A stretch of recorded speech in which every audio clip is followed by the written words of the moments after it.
북한이 도발 수위를 넘어섰습니다. 동해 전역에는 정체불명의 열 신호가 포착되고 레이더가 하나 둘씩 먹통이 되기 시작했습니다.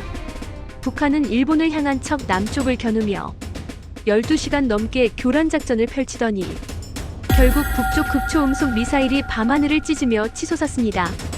미국과 일본조차 한국이 감당하기 힘들 것이다. 라며 혀를 내둘렀습니다. 모두가 불가능이라던 바로 그때 침묵 속에 한국이 꺼낸 단 하나의 카드. KF-21이 하늘을 가로질렀습니다. 그리고 단 한 번의 격돌로 모든 상황이 뒤집혔습니다. 도대체 그날 새벽 무슨 일이 있었던 걸까요? 세계를 놀라게 한 이야기. 지금 바로 시작합니다. 저는 박성철입니다. 강원도 양양의 작은 민간 비행장에서 경비행기 정비 일을 하고 있어요. 아침마다 정비고 문을 열고 들어갈 때면 여전히 손에 기름 냄새가 배어드는 게 느껴지죠. 이 일을 시작한 지 이제 13년째입니다. 누가 물으면 그냥 정비사라고만 말해요. 하지만 제 손은 한때 다른 것을 만졌던 손이었습니다. 미그 29 전투기의 조종관이었죠. 2012년 여름, 저는 북에서 내려왔어요. 탈북이라는 말이 제게는 여전히 무겁게 느껴집니다. 도망쳤다는 게 아니라 선택했다고 말하고 싶지만 사실 그 경계가 어디인지는 지금도 잘 모르겠어요. 다만 확실한 건 제가 몰았던 전투기가 남쪽을 향해 날아간 적은 단 한 번도 없었다는 겁니다. 훈련 비행이든 경계 비행이든 항상 명령에 따랐고 의심하지 않으려 했죠. 하지만 48살이 되던 그 해, 저는 더 이상 그 하늘 아래 있을 수 없었어요. 남쪽에서의 삶은 생각보다 조용했습니다. 처음 몇 년은 국정원 조사와 적응 교육으로 정신없이 지나갔고 그 뒤로는 이렇게 작은 비행장 한 구석에서 민간 경비행기나 만지며 살아왔어요. 누구도 제 과거를 묻지 않았고 저 역시 말하지 않았죠. 그게 서로에게 편한 거리였으니까요. 다만 가끔, 아주 가끔 동해 쪽 하늘을 바라볼 때면 가슴 한쪽이 먹먹해지는 걸 느낍니다. 그곳에는 여전히 제가 알던 사람들이 있고 제가 떠나온 체제가 있으니까요. 2025년 7월 중순이었어요. 양양은 여름 관광철이라 경비행기 체험 비행 예약이 많은 시기였습니다. 저는 평소처럼 오전 6시에 정비고로 출근했죠. 비행장은 조용했어요. 동쪽 하늘이 막 밝아오는 시간이었고 바람도 거의 없었습니다. 제일 먼저 한 일은 기상 데이터를 확인하는 거였어요. 민간 비행장이지만 우리도 기상청 자료와 군 기상대 정보를 받아볼 수 있거든요. 그날 아침 화면에 뜬 동해 상공 데이터를 보는 순간 뭔가 이상하다는 느낌이 들었습니다. 풍속과 풍향은 정상 범위였어요. 시정도 나쁘지 않았고 구름도 별로 없었죠. 하지만 전파 환경 지표가 미세하게 흔들리고 있었어요. 숫자로는 크지 않은 변화였지만 패턴이 규칙적이지 않았습니다. 마치 뭔가가 공중에서 신호를 방해하고 있는 것처럼요. 민간 비행에는 큰 영향이 없는 수준이었지만 저는 그 작은 흔들림이 신경 쓰였어요. 북에서 조종사로 일할 때 배운 감각이었죠. 전파 교란은 언제나 작전의 전조였으니까요. 점심때쯤 비행장 사무실에 공군 측 연락이 왔습니다. 동해 상공군 훈련 일정이 있으니 민간 비행을 일부 시간대에 제한해달라는 내용이었어요. 흔한 일이었죠. 이 지역은 공군 작전구역과 가까워서 자주 협조 요청을 받습니다. 하지만 그날은 평소보다 제한 시간대가 길었어요. 오후 2시부터 밤 10시까지였습니다. 보통은 2~3시간 정도인데 8시간이나 되는 건 드문 일이었죠. 저는 그 통보문을 들여다보며 속으로 중얼거렸어요. 뭘 하려는 거지? 훈련치고는 시간이 너무 길고 경계 임무치고는 구체적인 좌표 정보가 없었습니다. 그냥 넓은 범위를 묶어서 통제한다는 느낌이었어요. 불안했습니다. 이유를 설명할 수는 없었지만 가슴 한쪽이 무거워지는 게 느껴졌죠. 오후 4시쯤 저는 정비고 밖으로 나와 하늘을 올려다봤어요. 구름 한 점 없이 맑았습니다. 저 멀리 동쪽에서 희미하게 제트 엔진 소리가 들려왔어요. 귀에 익은 소리였죠. 전투기였습니다. 하나가 아니었어요. 2대, 아니 3대 정도 되는 것 같았습니다. 소리만으로는 기종을 특정할 수 없었지만 저는 본능적으로 알았어요. 저건 우리 쪽 전투기가 아니라는 걸요. 그날 저녁 저는 정비고 안에서 혼자 라디오를 틀어놨어요. 지역 방송이었는데 특별한 뉴스는 없었습니다. 날씨, 교통, 지역 행사 같은 평범한 내용들 뿐이었죠. 하지만 제 안에서는 뭔가가 계속 경고음을 울리고 있었어요. 북에 있을 때 느꼈던 그 감각이었습니다. 작전 전날 밤의 공기, 명령이 내려오기 직전의 정적, 그리고 아무도 말하지 않지만 모두가 아는 긴장감이었죠. 밤 9시쯤 휴대폰이 울렸어요. 모르는 번호였습니다.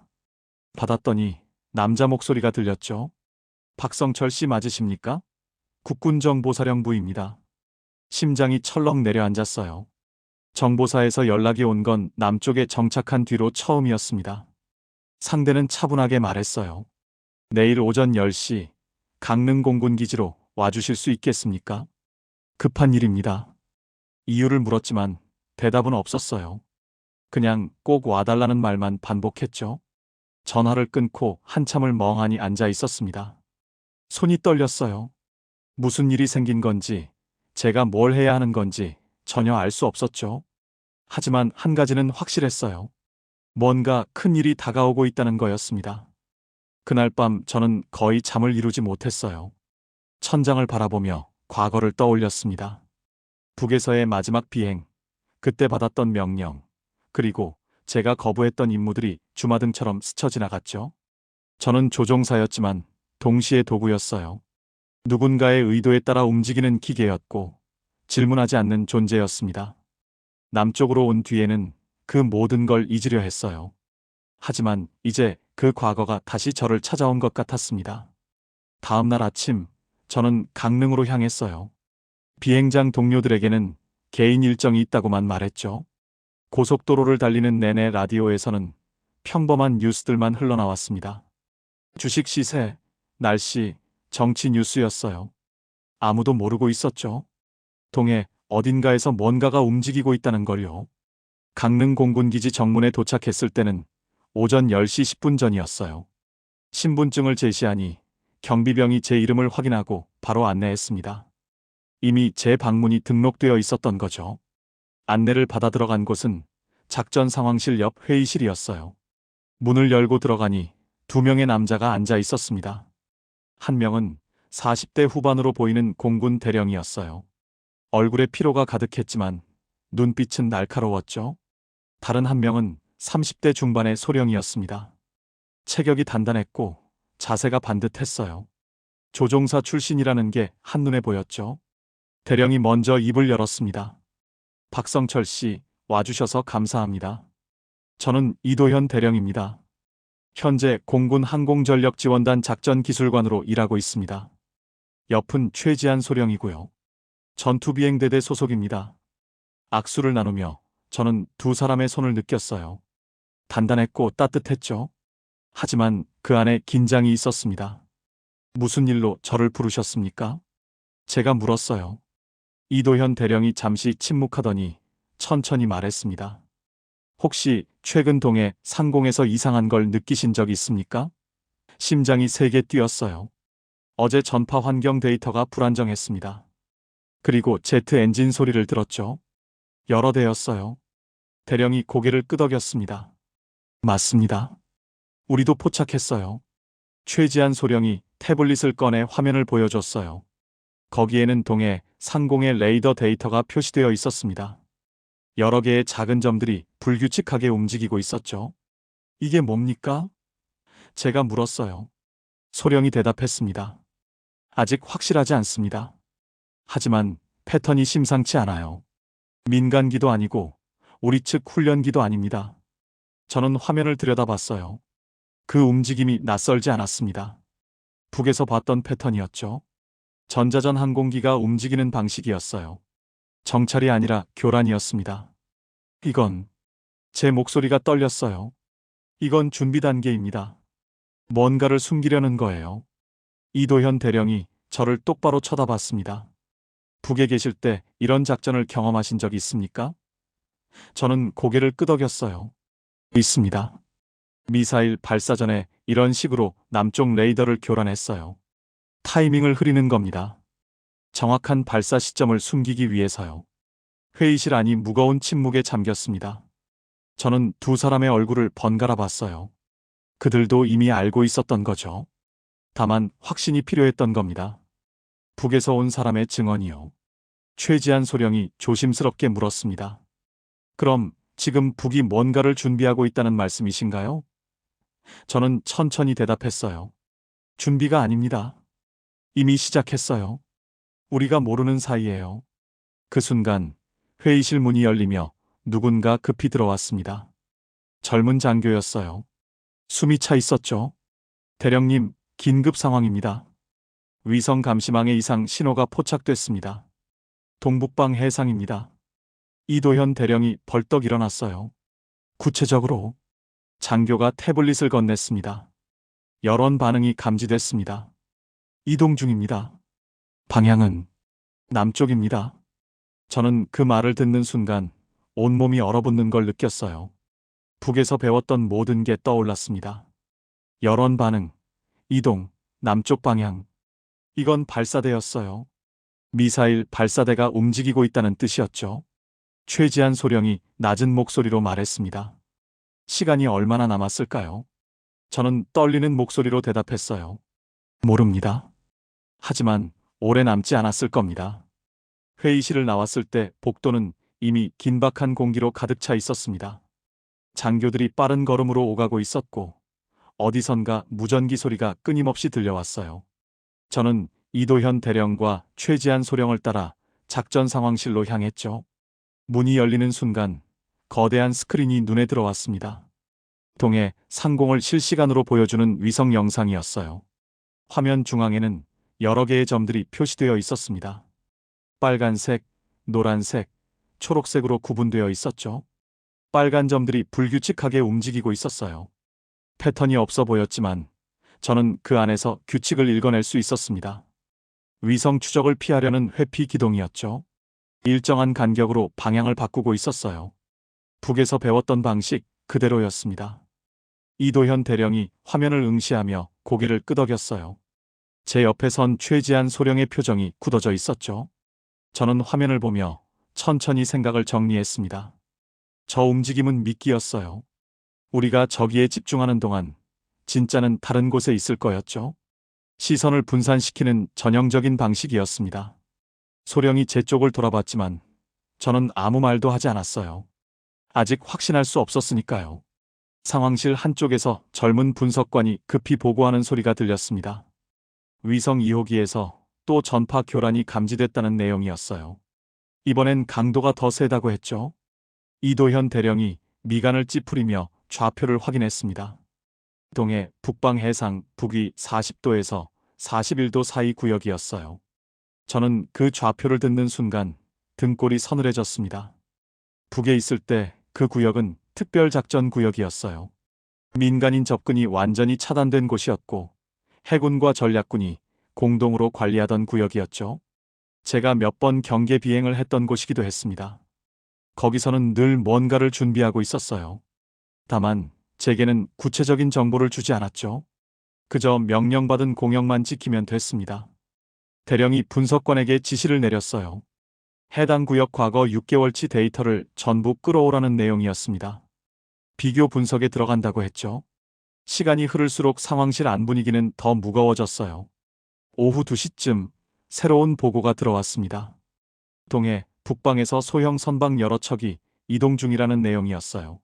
민간 어선으로 위장했지만 속도와 항로가 비정상적이었죠. 해군 측에서 감시 중이라고 했지만 저는 그게 또 다른 미끼라는 걸 직감했습니다. 북은 항상 여러 겹으로 작전을 짰어요. 표면에 보이는 건 절대 진짜가 아니었죠. 최지한 소령이 제 쪽을 돌아보며 무언가 묻고 싶어하는 눈빛을 보냈지만 저는 고개를 저었습니다. 아직 말할 때가 아니었어요. 확신이 부족했고 무엇보다 제 입에서 나오는 말들이 얼마나 무거운 무게를 갖는지 알고 있었으니까요.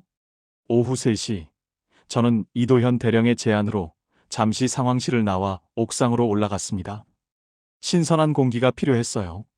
옥상에서 바라본 동해는 평온해 보였죠. 파도도 잔잔했고 하늘도 맑았습니다. 하지만 저 수평선 너머에서 뭔가가 움직이고 있다는 걸 알고 있었어요. 보이지 않지만 분명히 존재하는 위협이었습니다. 대령이 옆에 섰어요. 우리는 한참을 말없이 바다를 바라봤습니다. 바람이 불어왔고 그 바람 속에서 저는 과거를 떠올렸어요. 북에서의 마지막 비행, 명령을 거부했던 순간, 그리고 남쪽으로 넘어온 그날의 두려움까지요. 대령이 깊은 한숨을 쉬었습니다. 저도 따라서 숨을 내쉬었죠. 우리는 더 이상 아무 말도 하지 않았어요. 말이 필요 없었습니다. 다시 상황실로 내려왔을 때는 오후 4시였어요. 위성 데이터 비교 분석 결과가 나와 있었습니다. 지난 6개월 동안 해당 구역에서 10신호가 총 13차례 포착됐다는 내용이었어요. 패턴을 보니 간격이 점점 짧아지고 있었죠. 처음엔 한 달에 한 번이었는데 최근 2달은 거의 일주일마다 신호가 잡혔습니다. 분석관이 화면을 가리키며 추가 설명을 했어요. 더 이상한 건 최근 일주일 동안 신호가 아예 잡히지 않았다는 거였습니다. 완전히 조용해졌다고 했죠. 저는 그 말을 듣는 순간 소름이 돋았어요. 조용해진 게 아니었습니다. 숨긴 거였죠. 이제 진짜로 움직일 준비가 됐다는 뜻이었어요. 최지한 소령에게 비상대기 명령이 떨어진 건 오후 5시였습니다. 전투비행대대 전체가 30분 대기 태세로 전환됐어요. 소령은 곧바로 비행단으로 복귀해야 했죠. 떠나기 전에 저에게 다가와 악수를 청했습니다. 저는 그의 손을 꽉 잡았어요. 젊고 단단한 손이었죠. 그 손에 담긴 긴장이 느껴졌습니다. 소령이 격려했고 저도 격려로 답했어요. 그가 상황실을 나가는 뒷모습을 보며 가슴이 먹먹했습니다. 저녁 6시, 저는 이도현 대령과 함께 또 다른 회의실로 이동했어요. 거기서 합참 측 인사들과 화상회의가 예정되어 있었습니다. 화면에 나타난 건 별 3개를 단 장성이었어요. 표정이 심각했죠. 이도현 대령이 간결하게 상황을 설명했습니다. 전파 교란, 10신호, 선박 이동, 그리고 제 증언까지 모두 보고했어요. 장성이 저를 보며 몇 가지를 물었습니다. 저는 최대한 솔직하게 대답했어요. 북에서 경험한 작전들과 지금 상황이 거의 일치한다고 말했죠. 차이가 있다면 지금이 훨씬 더 조직적이라는 것뿐이었습니다. 과거보다 정교해졌어요. 장성이 잠시 침묵하더니 고개를 끄덕였습니다. 대통령께 보고가 들어갈 거라고 했어요. 화면이 꺼졌고 회의실에는 무거운 침묵만 남았습니다. 밤 8시, 저는 다시 양양으로 돌아왔어요. 정비고에 도착했을 때 주변은 고요했습니다. 하지만 제 안에서는 여전히 경보음이 울리고 있었죠. 정비고 안으로 들어가 불을 켰어요. 익숙한 기름 냄새가 코를 찔렀습니다. 공구들이 제자리에 정리되어 있었고 경비행기가 조용히 서 있었죠. 저는 작업대에 앉아 휴대폰을 꺼냈어요. 이도현 대령에게서 메시지가 와 있었습니다. 위성 3호기에서 새로운 신호가 포착됐다는 내용이었어요. 내일 오전 브리핑이 있으니 참석 가능한지 회신 바란다고 했죠. 저는 간단히 참석하겠다고 답장을 보냈습니다. 밤 10시쯤 정비고 밖에서 이상한 소리가 들렸어요. 낮고 길게 이어지는 진동음이었습니다. 문을 열고 나가봤지만 아무것도 보이지 않았어요. 하늘은 별이 가득했고 바람도 거의 없었죠. 하지만 그 진동은 계속됐습니다. 땅속 깊은 곳에서 울려오는 것 같았어요. 저는 그 소리를 들으며 과거를 떠올렸습니다. 북에서 마지막으로 비행하던 날도 이런 진동이 있었어요. 발사대가 움직일 때 나는 소리였죠. 지하시설에서 발사대를 꺼낼 때 땅이 울렸습니다. 그때 저는 알았어요. 곧 뭔가가 발사된다는 걸요. 그리고 지금 같은 진동이 느껴지고 있었습니다. 정비고로 돌아와 저는 노트를 꺼냈어요. 북에서의 기억을 정리하기 시작했습니다. 작전 절차, 발사 준비 시간, 신호 패턴, 회피 기동 방식까지 기억나는 모든 걸 적었죠. 손이 떨렸지만 멈출 수 없었어요. 이 정보가 누군가를 구할 수 있을지도 모른다는 생각이 들었으니까요. 자정이 넘어서야 펜을 내려놓았습니다. 노트에는 빼곡하게 글씨가 채워져 있었어요. 저는 그걸 가방에 넣고 불을 껐습니다. 정비고를 나와 차에 올라탔죠. 시동을 걸고 핸들을 잡았지만 바로 출발하지 못했어요. 창밖으로 동쪽 하늘을 바라봤습니다. 저 수평선 너머에서 지금 뭔가가 준비되고 있었어요. 제가 한때 섬겼던 체제가, 제가 떠나온 땅이 지금 이 순간에도 남쪽을 향해 무언가를 겨누고 있었죠. 가슴이 답답했습니다. 제가 여기 있는 게 맞는 건지, 제가 할 수 있는 게 정말 있는 건지 확신할 수 없었어요. 하지만 한 가지는 분명했습니다. 내일 아침 저는 다시 강릉으로 가야 했어요. 그리고 제가 아는 모든 걸 그들에게 전해야 했죠. 이게 제가 할 수 있는 유일한 일이었으니까요. 속죄도 아니고 충성도 아니었습니다. 그냥 책임이었어요. 여전히 제 안에 남아있는 조종사로서의 책임이었죠. 차를 몰고 집으로 향하는 내내 라디오는 꺼져 있었습니다. 아무 소리도 듣고 싶지 않았어요. 다만 창문을 조금 열어뒀죠. 밤바람이 들어왔고 그 바람 속에서 저는 또다시 미세한 진동을 느꼈습니다. 멀리서, 아주 멀리서 뭔가가 움직이고 있었어요. 그리고 그건 점점 가까워지고 있었습니다. 집에 도착해서도 잠을 이룰 수 없었어요. 침대에 누웠지만 눈이 감기지 않았죠. 천장을 바라보며 내일을 생각했습니다. 브리핑에서 무슨 이야기를 듣게 될지, 제가 무슨 말을 해야 할지 계속 고민했어요. 하지만 답은 나오지 않았습니다. 다만 한 가지 확신만이 있었죠. 시간이 얼마 남지 않았다는 것이었습니다. 다음 날 아침 6시, 저는 다시 강릉 공군기지로 향했습니다. 고속도로는 비어 있었고 동쪽 하늘이 막 밝아오고 있었어요. 차 안에서 라디오를 틀었지만 곧 껐습니다. 평범한 뉴스들이 흘러나왔지만 제 귀에는 하나도 들어오지 않았죠. 머릿속은 온통 어젯밤 느꼈던 그 진동으로 가득 차 있었어요. 기지 정문을 통과할 때 경비병의 표정이 평소와 달랐습니다. 긴장이 역력했어요. 안내를 받아 들어간 곳은 어제와 같은 작전 상황실이었죠. 문을 열고 들어서는 순간 실내 공기가 한층 더 무거워진 게 느껴졌습니다. 이도현 대령이 대형 스크린 앞에 서 있었고 여러 명의 분석관들이 각자 모니터를 응시하고 있었어요. 대령이 저를 보고 고개를 끄덕였습니다. 저는 그의 옆으로 다가갔어요. 스크린에는 동해, 북방 해상의 위성 영상이 떠 있었죠. 어제보다 화질이 선명했고 여러 층 위에 데이터가 겹쳐져 표시되고 있었습니다. 열 신호, 전파 패턴, 해상 이동체까지 모든 정보가 한 화면에 모여 있었어요. 대령이 화면 한 지점을 가리켰습니다. 북위 40.5도, 동경 129도 부근이었어요. 거기에 작은 붉은 점이 깜빡이고 있었죠. 강도가 높은 열 신호였습니다. 하지만 그게 전부가 아니었어요.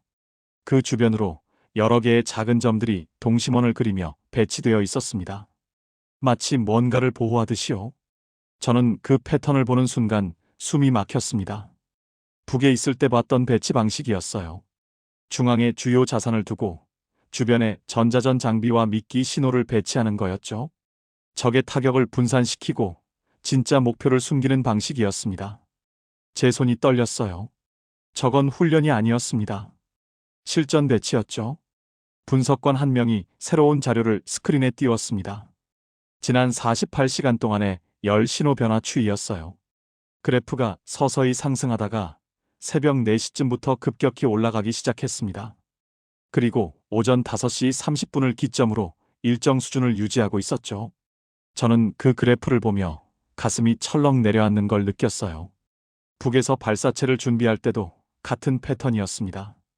연료 주입이 시작되면 열이 올라가요. 그리고 일정 수준에 도달하면 유지 단계로 들어가죠. 발사 대기 상태였습니다. 시간이 얼마 남지 않았다는 뜻이었어요. 이도현 대령이 다른 화면을 열었습니다. 북한 동해안 일대의 레이더 활동 기록이었어요. 지난 이틀 동안 여러 지점에서 레이더가 순차적으로 가동됐다 꺼지기를 반복했습니다. 불규칙해 보였지만 저는 그 안에서 순서를 읽을 수 있었어요. 발사 경로를 따라 추적 레이더를 시험하는 과정이었죠. 그런데 이상한 점이 있었습니다. 레이더 가동 순서가 동쪽을 향하고 있었어요. 일본 방향이었죠. 하지만 초기 지점들의 각도를 역추적해보면 실제 궤도는 남동쪽을 향할 가능성이 높았습니다. 제 머릿속에서 경보음이 울렸어요. 위장이었습니다. 일본을 향한 것처럼 보이게 하면서 실제로는 다른 곳을 겨냥하는 거였죠. 저는 대령에게 조심스럽게 말했습니다. 레이더 배치가 의도적으로 왜곡되어 있다고요. 실제 발사 각도는 저것보다 서쪽으로 치우쳐 있을 거라고 했죠. 대령의 얼굴이 굳어졌습니다. 그는 분석관에게 뭔가 지시했고 곧 새로운 시뮬레이션이 화면에 떴어요. 예상 궤도가 그려졌습니다. 초기 각도를 수정하자 붉은 선이 남동쪽으로 휘어졌어요. 그리고 그 끝은 한반도 남부 해상을 지나 대한해협 방향을 가리키고 있었습니다. 상황실 안이 침묵에 잠겼어요. 누구도 입을 열지 못했죠. 오전 9시 합참에서 긴급 영상회의 요청이 들어왔습니다. 저와 이도현 대령은 보안회의실로 이동했어요. 화면에는 여러 명의 고위 장성들이 나타났습니다. 국방부 차관도 있었고 청와대 국가안보실 관계자도 보였죠. 대령이 지금까지 수집한 모든 정보를 보고했습니다. 열신호, 레이더 패턴, 예상 궤도까지 상세하게 설명했어요. 그리고 마지막으로 제 증언을 언급했죠. 북한 조종사 출신의 분석이 모든 데이터와 일치한다고 말했습니다. 한 장성이 물었습니다. 발사 시점을 특정할 수 있느냐고요. 대령이 저를 돌아봤어요. 저는 천천히 대답했습니다. 연료 주입이 완료된 상태라면 24시간 안에 발사될 가능성이 높다고요. 길게 잡아도 48시간을 넘기지 않을 거라고 했죠. 그 이상 대기하면 연료가 불안정해지니까요. 국가안보실 관계자가 무거운 목소리로 말했습니다. 상황의 심각성을 인지하고 있으며 모든 대응 수단을 검토 중이라고요. 회의실 안 공기가 더욱 무거워졌습니다.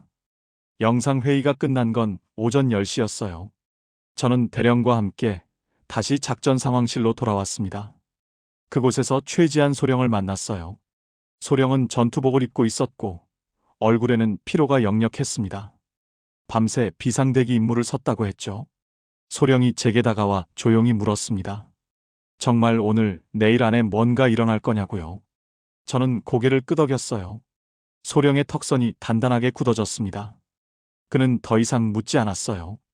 다만 고개를 숙여 인사하고 비행단으로 향했죠. 오후 1시 위성 2호기에서 새로운 신호가 포착됐습니다. 북한 내륙 깊숙한 곳에서 대형 차량 여러 대가 이동하고 있다는 내용이었어요. 이동 방향은 동해안이었죠. 속도로 봐서는 오후 5시쯤 해안 지역에 도착할 것으로 예상됐습니다. 저는 그 정보를 듣는 순간 모든 게 연결됐어요. 차량 이동, 열 신호 유지, 레이더 활동까지요. 북은 지금 이 순간을 노리고 있었습니다. 한국이 가장 방심할 수밖에 없는 평범한 여름 오후를 말이에요. 오후 3시, 저는 잠시 상황실을 나와 복도 창가에 섰습니다. 창밖으로 동해가 보였어요. 햇살이 부서지는 푸른 바다였죠. 평화로워 보였습니다. 하지만 저 수평선 너머에서는 전혀 다른 일이 벌어지고 있었어요. 휴대폰이 울렸습니다. 양양 비행장 동료로부터 온 전화였어요. 오늘 오후부터 비행장 주변에서 계속 이상한 진동이 느껴진다는 내용이었죠. 장비들이 미세하게 흔들리고 공기 압력계가 불규칙한 수치를 보인다고 했습니다. 저는 전화를 끊고 곧바로 이도현 대령에게 달려갔어요. 대령에게 상황을 설명했습니다. 양양에서 감지되는 진동이 심상치 않다고요. 과거 북에서 대형 발사체 시험 직전에 느꼈던 현상과 똑같다고 말했죠. 대령의 표정이 일그러졌습니다. 그는 즉시 기상대와 지질연구원에 연락했어요. 오후 4시 답이 왔습니다. 동해 북방 해저에서 미세한 진동이 포착됐다는 내용이었어요. 지진은 아니었죠. 인공적인 진동이었습니다. 주기가 너무 규칙적이었어요. 저는 그 자료를 보며 확신했습니다. 발사대가 지하에서 올라오고 있었어요. 북한의 신형 발사 시스템은 지하 4일로에서 작동됩니다. 발사 직전에 4일로 뚜껑이 열리고 발사대가 상승하죠. 그 과정에서 강력한 유압 시스템이 작동하면서 주변 집안에 진동이 전달돼요. 멀리 떨어진 곳에서도 감지될 수 있는 수준이었습니다. 오후 5시 전군 비상경계 태세 1단계가 발령됐습니다. 모든 전투부대가 즉각 대응 가능한 상태로 전환됐어요. 최지한 소령이 속한 비행대대도 완전 무장 상태로 활주로 대기에 들어갔죠. 저는 상황실 한 구석에 앉아 모니터를 응시했습니다. 실시간으로 쏟아지는 정보들이 화면을 가득 채우고 있었어요. 위성 영상, 레이더 데이터, 통신 분석 자료까지 모든 게 한 방향을 가리키고 있었습니다. 발사가 임박했다는 쪽으로요. 오후 6시 마지막 신호가 왔습니다. 북한 동해안 특정 지역의 전파 활동이 완전히 멈췄다는 보고였어요. 통신 두절이 아니었습니다. 의도적인 통신 차단이었죠. 작전 개시 직전의 전형적인 징후였습니다. 이도현 대령이 상황실 중앙에 섰습니다. 그의 목소리가 실내에 울려 퍼졌어요. 모든 인원은 각자 위치를 사수하고 어떤 변화도 즉시 보고하라고 지시했죠. 상황실 안 분위기가 극도로 팽팽해졌습니다. 저는 자리에서 일어나 창가로 다가갔어요. 해가 서쪽으로 기울고 있었습니다. 하늘은 붉게 물들어 있었죠. 아름다운 저녁이었어요. 하지만 제 가슴은 돌처럼 무거웠습니다. 저 바다 너머 어딘가에서 지금 이 순간에도 카운트다운이 진행되고 있었어요. 발사 관제실의 불빛, 연료 게이지를 확인하는 기술자들, 최종 점검을 마치는 장교들의 모습이 눈에 선했습니다. 저도 한때 그 시스템의 일부였으니까요. 오후 7시, 저는 이도현 대령에게 조용히 말했습니다. 오늘 밤이 고비라고요. 북은 새벽 시간대를 선호한다고 했죠. 감시가 가장 느슨해지는 시간이니까요. 대령이 고개를 끄덕였습니다. 그는 이미 알고 있었어요. 상황실 전체가 숨죽인 채 기다리고 있었습니다. 모니터 불빛만이 어둠 속에서 깜빡이고 있었죠. 밖에서는 전투기 엔진 시험 소리가 들려왔어요. 최지한 소령과 동료 조종사들이 최종 점검을 하고 있는 소리였습니다. 저는 창밖을 바라보며 생각했어요. 이제 곧 뭔가가 시작될 거라고요. 13년 전 제가 떠나온 그곳에서, 제가 한때 몸담았던 그 시스템에서 누군가의 손가락이 버튼 위에 올려질 거였습니다. 그리고 그 순간 모든 게 돌이킬 수 없이 변할 거였죠. 밤 8시, 위성에서 마지막 보고가 들어왔습니다. 해당 지역 열 신호가 최고치를 기록했다는 내용이었어요. 더 이상 올라갈 여지가 없었습니다. 준비가 완료됐다는 뜻이었죠. 저는 눈을 감았습니다. 심장이 빠르게 뛰고 있었어요. 온몸이 긴장으로 굳어 있었죠. 하지만 동시에 이상하게 고요했습니다. 폭풍 전의 정적 같은 거였어요. 이도현 대령이 제 옆에 섰습니다. 우리는 말없이 어둠 속 동해를 바라봤어요. 저 어둠 속 어딘가에서, 보이지 않는 곳에서 거대한 무언가가 하늘을 향해 고개를 들고 있었습니다. 그리고 그건 곧 움직일 것이었어요. 밤 10시 43분, 상황실 전체에 경보음이 울렸습니다. 위성이 포착한 열 신호가 급격히 상승했어요. 발사였습니다. 모니터 화면에 붉은 궤적이 그려지기 시작했죠. 북한 동해안에서 무언가가 하늘로 치솟고 있었습니다. 저는 그 순간을 지켜보며 온몸이 얼어붙는 걸 느꼈어요. 13년 전 제가 떠나온 그곳에서 제가 한때 지켜야 한다고 믿었던 체제가 지금 남쪽을 향해 무기를 날려보낸 거였습니다. 가슴 속에서 무언가가 무너져 내렸어요. 이도현 대령이 즉각 지시를 내렸습니다. 궤적 분석, 속도 계산, 예상 착탄점까지 모든 데이터가 실시간으로 쏟아졌어요. 분석관들의 목소리가 차갑게 수치를 읽어내렸죠. 마하 7 고도 30km, 낙하각 45도였습니다. 극초음속 활강 비행체였어요. 예상 궤도가 화면에 표시됐습니다. 붉은 선이 남동쪽으로 뻗어 내려오고 있었어요. 끝점은 대한해협 상공이었죠. 일본을 향한 것처럼 보였지만 실제로는 한반도 남부를 스치는 궤도였습니다. 위협 시위였어요. 우리가 막을 수 없다는 걸 보여주려는 거였죠. 대령이 비행단에 긴급 교신했습니다. 화면에 최지한 소령의 목소리가 들려왔어요. 차분했지만 긴장이 배어 있었죠. 출격 준비 완료, 명령만 기다린다고 했습니다. 대령이 잠시 망설였어요. 손이 책상 위에서 떨리고 있었습니다. 저는 그 순간 대령에게 다가가 조용히 말했어요. 지금 출격하지 않으면 기회가 없다고요. 극초음속 비행체는 낙하 단계에 들어가면 요격이 불가능하다고 했죠. 지금 활강 구간에서만 잡을 수 있다고 말했습니다. 대령이 저를 똑바로 쳐다봤어요. 그리고 고개를 끄덕였습니다. 출격 명령이 떨어졌습니다. 화면을 통해 활주로가 보였어요. 2대의 KF-21이 동시에 이륙했습니다. 엔진 불빛이 어둠 속에서 푸르게 빛났죠. 최지한 소령이 선두였고 윙맨이 뒤를 따랐습니다. 기체들이 급상승하며 동해 상공으로 향했어요. 저는 화면을 응시하며 숨을 참았습니다. 제 안에서 과거와 현재가 격렬하게 부딪히고 있었어요. 북에서 전투기를 몰던 시절, 저는 단 한 번도 의심하지 않았습니다. 명령이 정의라고 믿었죠. 하지만 지금 저 하늘을 나는 조종사들은 달랐어요. 그들은 지키기 위해 날고 있었습니다. 공격이 아니라 수호를 위해서요. 소령의 음성이 들려왔습니다. 목표 포착, 거리 120km였어요. 레이더가 극초음속 비행체를 추적하고 있었죠. 속도는 여전히 마하 7을 유지하고 있었습니다.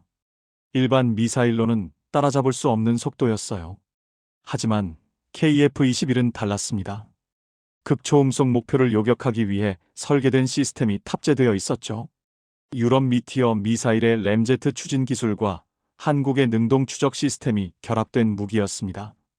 초도 배치된 블록 1 기체였지만 일부 블록 2 기능이 시험 운용되고 있었고, 그중 하나가 바로 이 극초음속 요격 능력이었어요. 발사 신호가 왔습니다. 첫 번째 미사일이 KF-21에서 분리됐어요. 흰 꼬리를 그리며 목표를 향해 날아갔죠. 레이더 화면에서 두 개의 점이 서로를 향해 다가가고 있었습니다. 거리가 빠르게 줄어들었어요. 상황실 전체가 숨을 죽였습니다. 아무도 말하지 않았어요. 모니터의 숫자들만이 변하고 있었죠. 50km, 40km, 30km였습니다. 20km 지점에서 극초음속 비행체가 회피 기동을 시작했어요. 궤도가 급격히 꺾였습니다. 하지만 미사일도 따라 움직였어요. 능동 추적 시스템이 작동하고 있었죠. 10km, 5km, 2km였습니다. 그리고 화면이 하얗게 번쩍였어요. 레이더에서 두 개의 점이 하나로 겹쳤다가 사라졌습니다. 상황실 안이 정적에 잠겼어요. 몇 초가 영겁처럼 길게 느껴졌죠. 그리고 확인 보고가 들어왔습니다. 요격 성공이었어요. 이도현 대령이 책상에 손을 짚고 고개를 숙였습니다. 어깨가 떨리고 있었어요. 상황실 여기저기서 안도의 한숨이 터져나왔죠. 하지만 환호는 없었습니다. 누구도 소리내지 않았어요.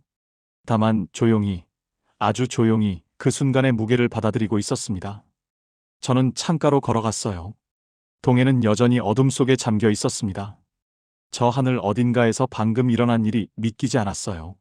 극초음속 비행체가 격추됐다는 사실이, KF-21이 그걸 해냈다는 사실이 현실처럼 느껴지지 않았죠. 최지한 소령의 목소리가 다시 들려왔습니다. 기지로 복귀한다는 내용이었어요. 음성이 평온했지만 그 안에 담긴 무게를 저는 알 수 있었습니다. 저도 한때 조종사였으니까요. 생과 사의 경계에서 임무를 수행한 뒤 느끼는 그 공허함과 안도감을 알고 있었어요. 새벽 1시, 소령이 기지에 착륙했습니다. 저는 대령과 함께 활주로로 나갔어요. 캐노피가 열리고 소령이 내렸죠. 헬멧을 벗은 그의 얼굴은 땀으로 젖어 있었습니다. 표정은 담담했어요. 영웅 같은 모습이 아니었습니다. 그저 자신의 책임을 다한 사람의 얼굴이었죠. 소령이 저에게 다가와 격려했습니다. 저도 격려로 답했어요. 우리는 한참을 그렇게 서 있었습니다. 말이 필요 없었죠.